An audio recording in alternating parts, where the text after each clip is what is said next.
Orang yang beriman, lidahnya berada di belakang hatinya. Sedangkan orang munafik, lidahnya berada di hadapan hatinya. Orang yang beriman, yang percaya kepada Allah, yang mengagungkan Allah, yang takut kepada Allah Subhanahu wa Ta'ala, tidak akan berkata sesuatu kecuali digunakan hatinya.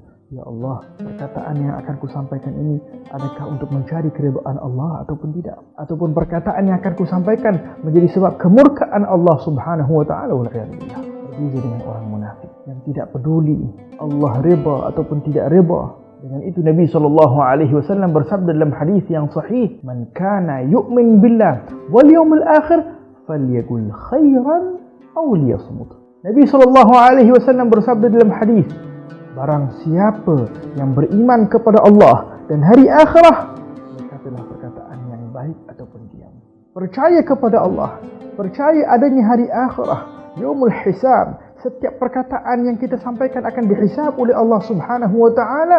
Berhati-hati, berkatalah perkataan yang baik ataupun diam. Seorang ulama bernama Imam Syafi'i rahimahullah ta'ala, datang seseorang kepada Imam Syafi'i ingin bertanya soal sebuah masalah.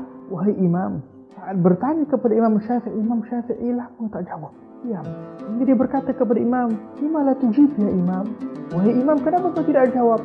Imam Syafi'i yang sedang merenungkan dengan hatinya berkata, "Wahai fulan, hatta a'lamul fadl fi jawabi aw fi sukuti." Aku sedang memikirkan kebaikan itu terletak di dalam jawapanku ataupun diam. Ini keadaannya orang yang beriman, keadaannya orang yang mengagungkan Allah Subhanahu wa Ta'ala.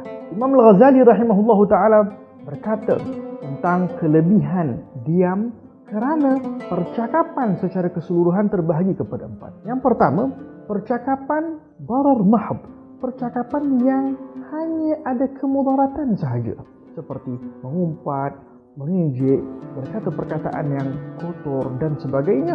Maka kata Imam Al-Ghazali rahimahullah ta'ala, tidak pasti kita perlu diam.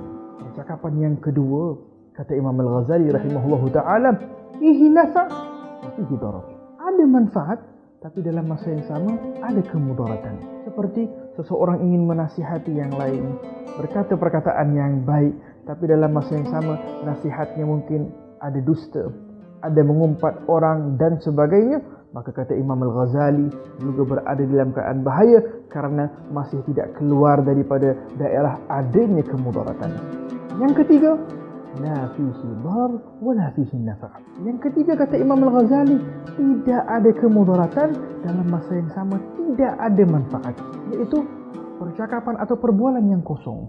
Bercakap tentang orang lain yang tiada kaitan dengan dirinya, bercakap tentang keadaan yang tiada kaitan dengan dirinya, bercakap tentang sebuah keadaan yang tiada kaitan dengan dirinya, percakapan yang kosong. Kata Imam Al-Ghazali rahimahullah ta'ala, ainul khusran, rugi waktu yang diberikan Allah Subhanahu wa Ta'ala. Hidup sementara di dunia ini, carilah perkara-perkara yang menjadi sebab seseorang itu berjaya kelak di akhirat, tidak membuang masa dalam percakapan ataupun perbualan yang kosong yang tidak menambahkan pengagungan kepada Allah Subhanahu wa Ta'ala, kedekatan kepada Allah Subhanahu wa Ta'ala. Tinggal yang terakhir, yaitu yang keempat, kata Imam Al-Ghazali, nafa', percakapan yang bermanfaat, perbualan yang bermanfaat. Kata Imam Al-Ghazali rahimahullah ta'ala, percakapan yang bermanfaat ini pun masih berada di dalam keadaan bahaya. Bahaya datang daripada mana?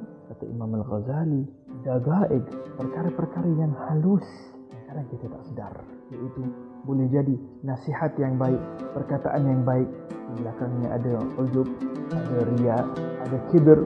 Percakapan yang baik, nasihat yang baik, tetapi di belakangnya ingin perhatian manusia, ingin dipuji oleh manusia, ingin merasa diri lebih hebat daripada yang lain, inginkan kedudukan di sisi manusia dan sebagainya. Kita adalah orang yang beriman. Itulah kita mengagungkan Allah Subhanahu wa Ta'ala, yang tidak memandang kepada luaran kita, yang memandang apa yang ada di sisi hati.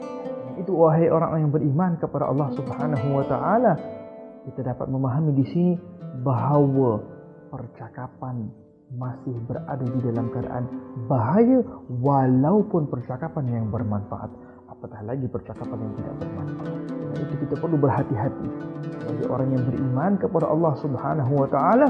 Jika tidak ada perkataan yang bermanfaat, maka lazimkanlah diri untuk diam. Man samata naja, kata Rasulullah SAW. Barang siapa yang melazimkan diri diam, maka dialah akan menjadi orang yang selamat. Bermohon kepada Allah, moga-moga Allah menjaga lidah kita, tidak kita berkata sesuatu kecuali perkara yang bermanfaat, mencari keridhaan Allah, mencari keridhaan Rasulullah SAW, menjadi sebab insya-Allah kita selamat kelak di akhirat. Sampaikanlah dariku walaupun satu ayat.